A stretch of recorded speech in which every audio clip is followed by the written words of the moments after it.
आपलं स्वागत आहे। बातमी आहे मुंबईमधून। पश्चिम रेल्वेवरील मालाड रेल्वे स्टेशनच्या प्लॅटफॉर्म क्रमांक 1 वरती प्राध्यापकावरती हल्ला करणाऱ्या आरोपीला पोलिसांनी अटक केली आहे। ओंकार शिंदे असं आरोपीचं नाव आहे। मालाड रेल्वे स्थानकामध्ये उतरत असताना एका 33 वर्षीय प्राध्यापकांवरती क्षुल्लक कारणावरून हल्ला करण्यात आला। यामध्ये त्यांचा जागीच मृत्यू झालाय।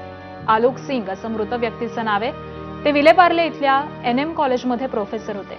दरम्यान फरार झालेल्या हल्लेखोराला पोलिसांनी 12 तासाच्या आत अटक केली आहे। या घटनेमुळे मोठी खळबळ उडाली आहे। आलोक सिंग हे मालाड स्टेशनला उतरत असताना त्यांचा धक्का लागल्यामुळे आलोक सिंग आणि आरोपी ओंकार शिंदे यांच्यामध्ये किरकोळ वाद झाला आणि याच रागातून आरोपी ओंकार शिंदेनं खिशातून धारदार शस्त्र काढून आलोक सिंग यांच्यावरती वार केले आणि यामध्ये त्यांचा जागीच मृत्यू झाला।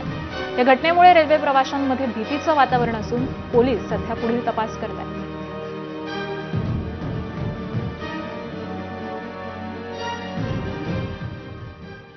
तर नेमकं काय घडलेलं आहे ते आपण ग्राफिक्सच्या माध्यमातून जाणून घेऊयात। मालाड स्टेशनवरती प्लॅटफॉर्म क्रमांक 1 वरती प्रवाशांची संध्याकाळी 6च्या सुमारास मोठी गर्दी होती। प्राध्यापक आलोक सिंग लोकलमधून उतरत होते। प्राध्यापक आलोक सिंगांचा गर्दीमुळे ओंकार शिंदे नावाच्या तरुणाला धक्का लागला। धक्का लागल्यानंतर प्राध्यापक आलोक सिंग आणि ओंकार शिंदे यांच्यामध्ये वाद झाला। शाब्दिक चकमक सुरू असतानाच आरोपी ओंकार शिंदेने धारदार शस्त्राने त्यांच्यावरती हल्ला केला।